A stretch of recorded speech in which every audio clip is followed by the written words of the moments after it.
Welcome to Community Conversations. I'm your host, Steve Mantis, and my guest today is Kasey Etreni, who is a Thunder Bay City Councillor. Kasey, welcome to the show. Thank you. Thank you so much for the invite. I really appreciate you coming on today. The show's Community Conversations, and our hope is really that our viewers will get a sense of who our community leaders are as real live people. So I want to just start today with, give us a little bit of your own personal history, your background. Did you grow up here in Thunder Bay? How long you been here? What some of the interesting parts of your life so far? Okay, so I did grow up here in Thunder Bay. I grew up in Current River, and then I went away to school. So I was gone on and off for a couple of years, and I became a radiation therapist. And a radiation therapist is someone who treats cancer patients with radiation. I continued on that career path and stayed in our community, and retired at 35 years of employment, just before I put my name in to run for City Council. Wow, so you had 35 years as a radiation therapist? Yes. Wow. Yes. And that's kind of a tough job too, I guess. You're dealing with people every day who are kind of dealing with health challenges and trauma.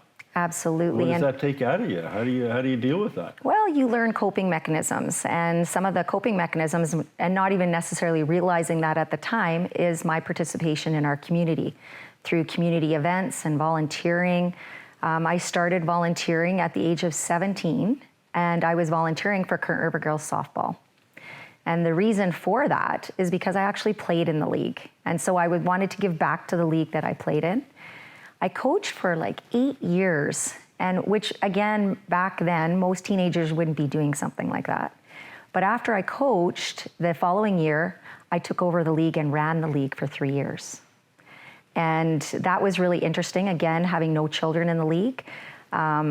And wearing all the hats that were required at that time, finance, grounds crew, etc. My most proudest accomplishment with Current River Girls Softball was working with Dick Waddington and the Rec Center and getting an actual baseball diamond dedicated to the girls to be able to play softball. Terrific. Yeah. So, we share a little history around coaching. My senior year in high school, I was a football player and got injured. I couldn't play, so I became a coach on the junior team. Okay. So what did you learn as a coach? What are some of your memories there, or things that you've used later in life? Well, it's funny you say that, what are some of the things you've learned and later in life, because I actually just resigned from coaching and training. So I was very involved with softball initially, and then I moved to hockey. And, bless my girls' team. This was the last year. Being a counselor just became too, time intensive, that I had to let go of being a manager and trainer of one of the competitive girls' hockey teams, one of the Queens teams. And I miss those girls terribly. But what have I learned from coaching? Well, I think in coaching and through my profession. So as a radiation therapist, it's our professional responsibility to teach and train students. And having that opportunity and working with people as much as I have, I've learned a lot of different lessons. And one of the key things I usually tell all the girls when we first start at the beginning of the season is that you're going to learn probably just as many life lessons throughout the season as you are going to learn about the skills. And that to me is key. Terrific. So are you now retired from regular employment? And so your full-time gig, which is part-time pay, is at a city councillor for Thunder Bay? Well, yes and no. Okay. So when people found out, I volunteer for many other things as well. I volunteer for the Salvation Army. I volunteer for Our Kids Count. So I wear quite a few volunteer hats. I volunteer for Camp Quality. That's an organization that provides support to children with cancer and their families. I was one of the founding 5 people to start Camp Quality here just over 20 years ago, and I've continued on that volunteer path. But I retired from radiation therapy, and people heard that I was retiring and shocked that I was retiring.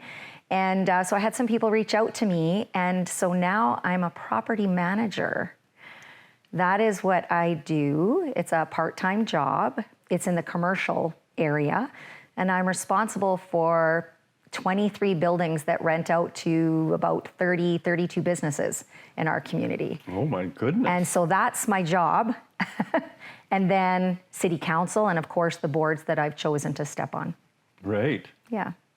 So after 35 years as a radiation therapist, you decide to put your hat in the ring for politics. Was this the first entry into politics for you? It was the first entry for me into politics. I've been involved in the elections, and that's what started piquing my interest. Giving back to the community, which I know most councillors would say that that's what they want to do. But for me, it truly was a concern, or not concern, but a need to be able to give back to the community, much like I've been doing with coaching and training all these years.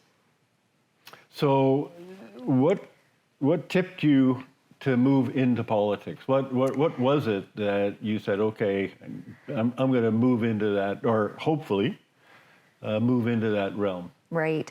I wouldn't necessarily say there was a tipping point. I think over the last probably 6 or 7 years, my interest peaked more and more as I was more involved in elections and the process, and seeing our politicians and what they were doing for our community.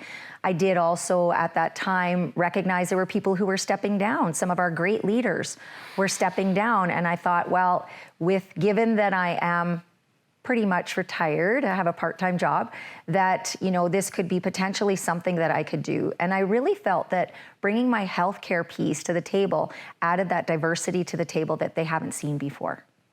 So if I've got my dates right, our election was last year in November. So you're almost 1 year in the job.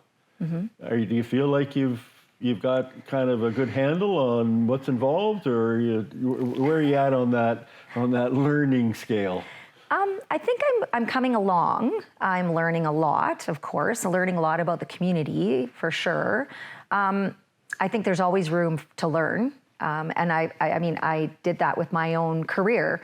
There's you never stop learning, right? And so I wouldn't necessarily say I know it all by any means. I'm not an expert in anything by any means, but I'm open to listen to the public. And the issues that we deal with today are not the issues that we dealt with 10 years ago. And our community is changing. And I'm willing to be one of those change makers in our community to see some action and move some things forward. I can't stress enough, though, the councillors that have been there before, they've laid out an excellent plan, an excellent foundation for us to move forward. And I'm really looking forward to seeing what we can do in the next 4 years to move our community forward. Terrific. So just before we take a break, so you decided to go into politics. You chose local, municipal politics. Why did you choose local rather than provincial or federal? I chose local because it's our local community, and this is where I live. I do not align with any of the parties. And it's kind of interesting, while we were running, I had people reach out to me to ask me about my alliance.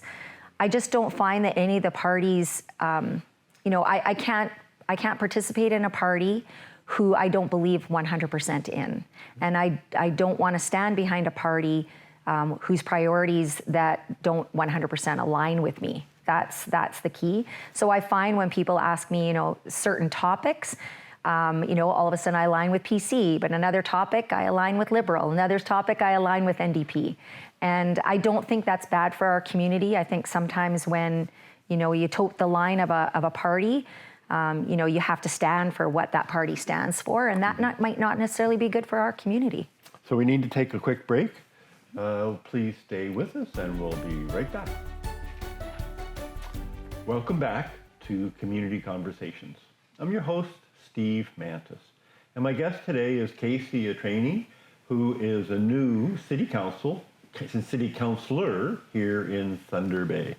Welcome back, Kasey. Thank you. So we were really talking about, your first year or first 10 months as a city councillor. You talked about that the previous councillors really set a strong foundation that you're able to build on. Tell me a little bit more about that. What do you mean? What kind of foundation did they put in place for you? Well, you know, I sit on the District Social Services Board. It's running very smooth. We've had the opportunity to be an advocate for our community already. I know that the board members previous, you know, were the advocates as well. But I think when we're talking about governments, provincial and federal, you know, a little bit more advocacy, and then we ended up seeing some results. And I know that the advocacy is not just from the first time that we stepped in the room. So that's why I really can appreciate what council has done before, and board members on the boards that I sit on have done before. I appreciate the work that they've done to get us where we are, and I'm just hoping that these new boards that I'm on, we're able to finish for our community. So what kind of advocacy in particular around that Social Services Administration Board? What are you talking about in terms of advocacy?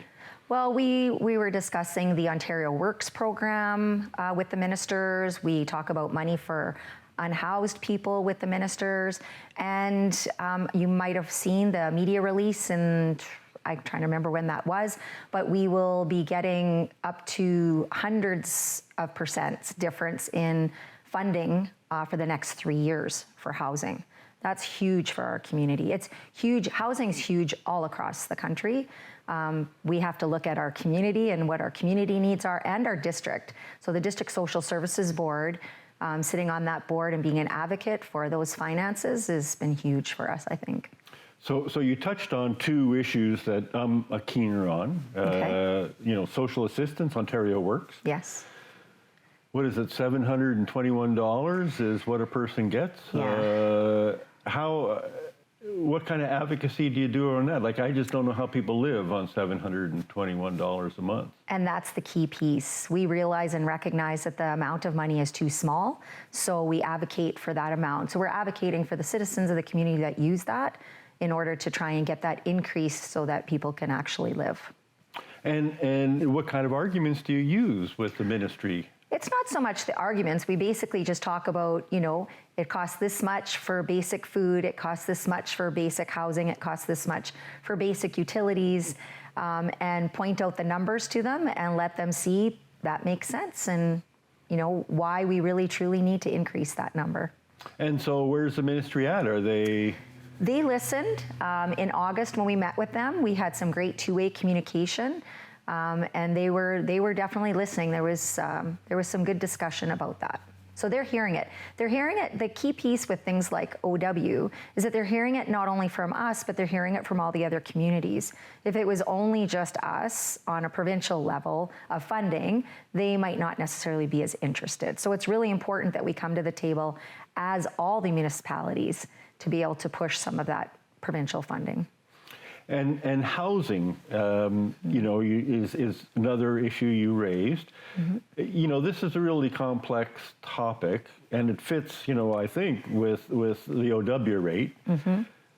You know, what kind of housing are we talking about? Commercial housing, regular housing is too expensive for people on that lower end of the scale. Absolutely. We see certain examples in our community, mm-hmm. like Castle Green mm-hmm. Cooperative and Superior View Cooperative mm-hmm. that were built, 30, 40 years ago, mm-hmm.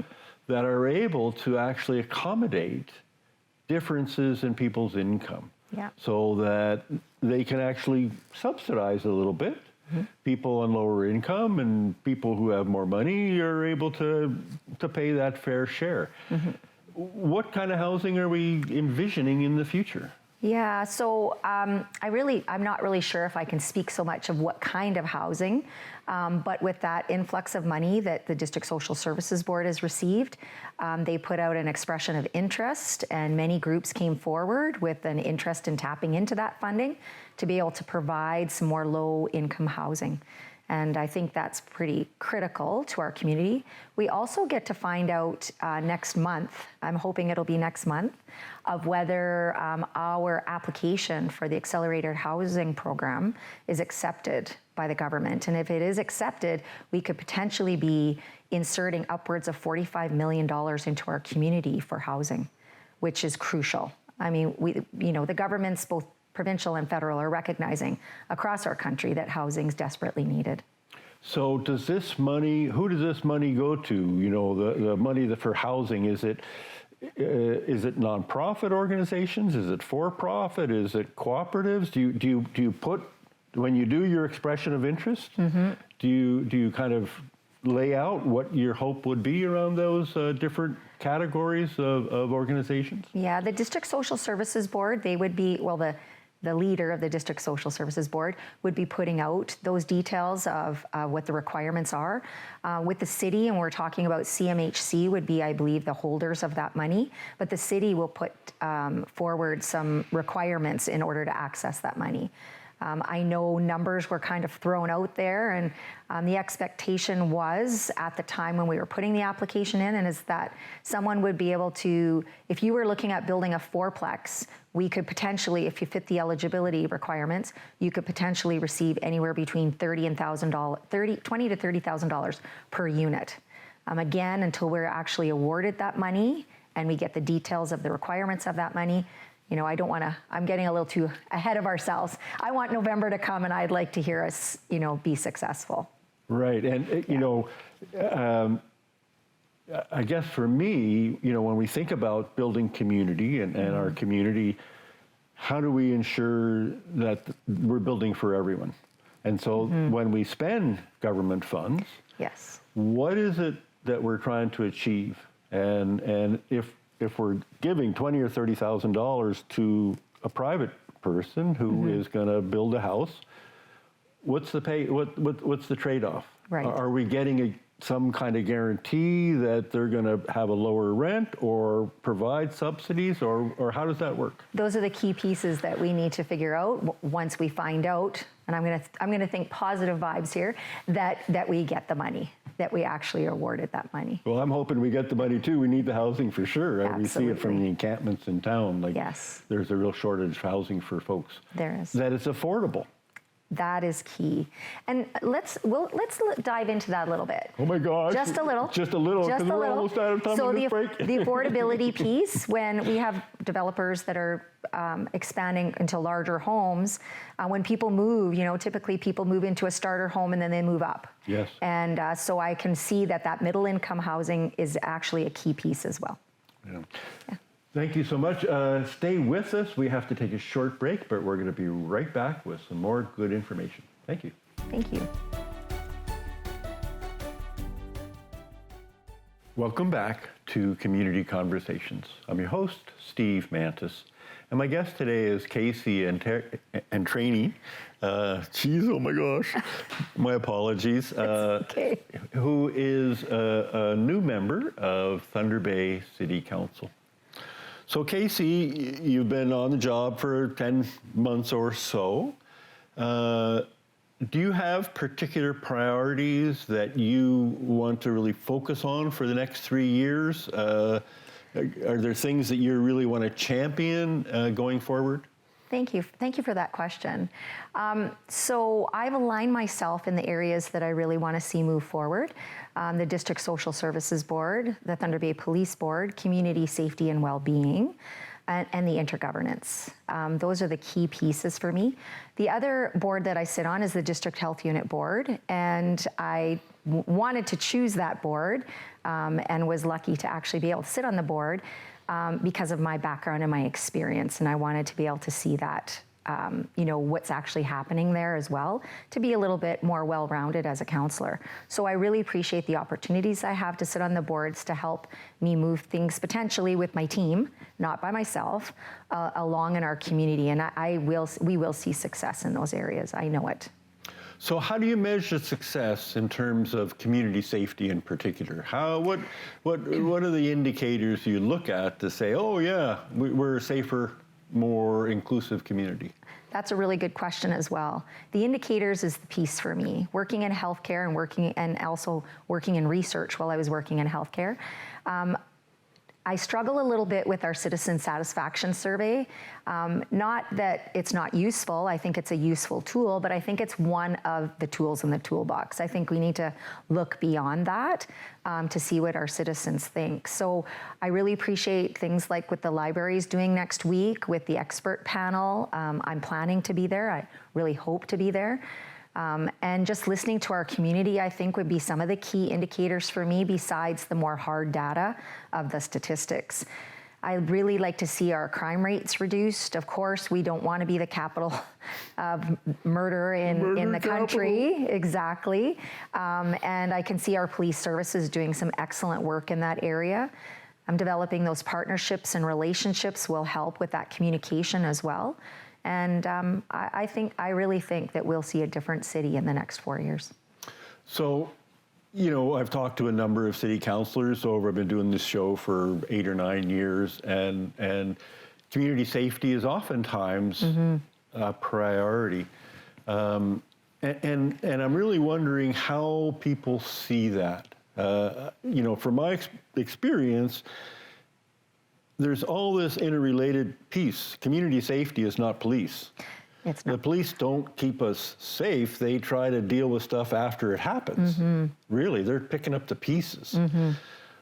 What do we do as the prevention piece? And you see, my background is in health and safety at work and workers' compensation, and I know that if you do the prevention, you're going to save money, you're going to save people's trauma and their lives going forward. Oftentimes, we don't make the connection. Yeah. Things are in silos. So what do we do now? So 3 years from now, you can say we now have a safer community.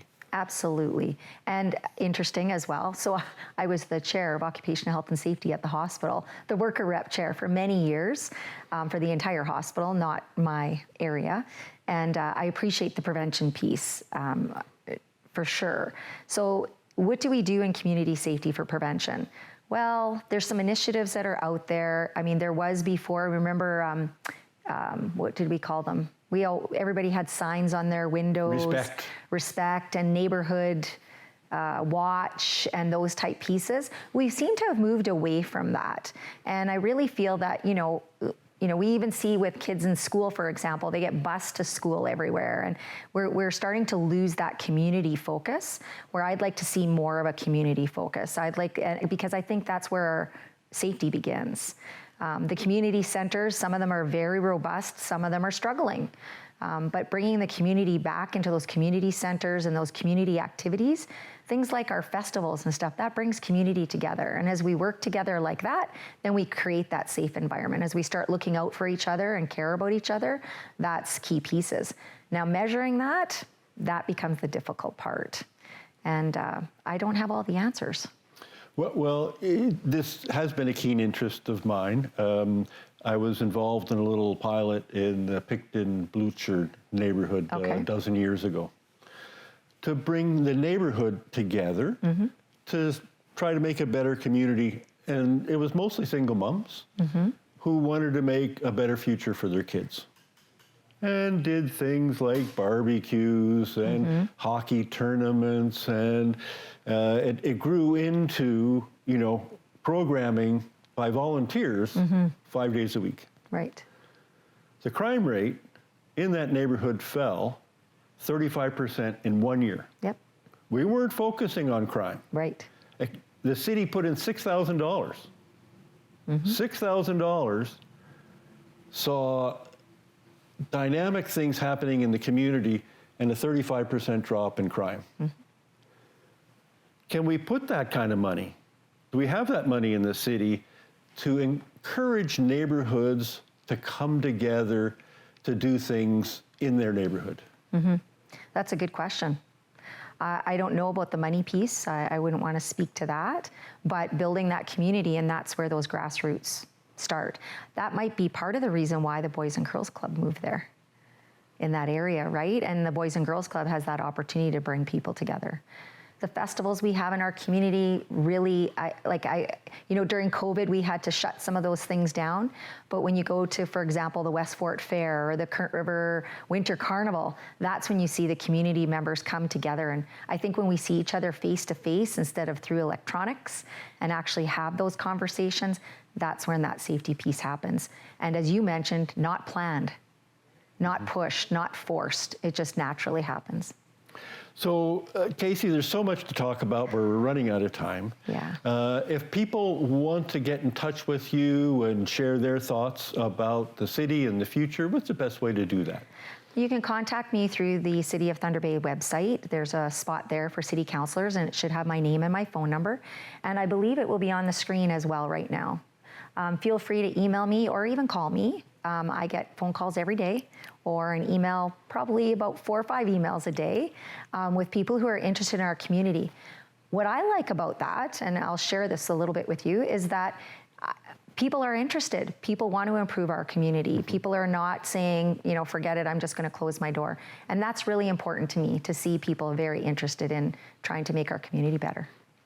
And to all of those watching today, I want to encourage you as well to think about how we can improve our community.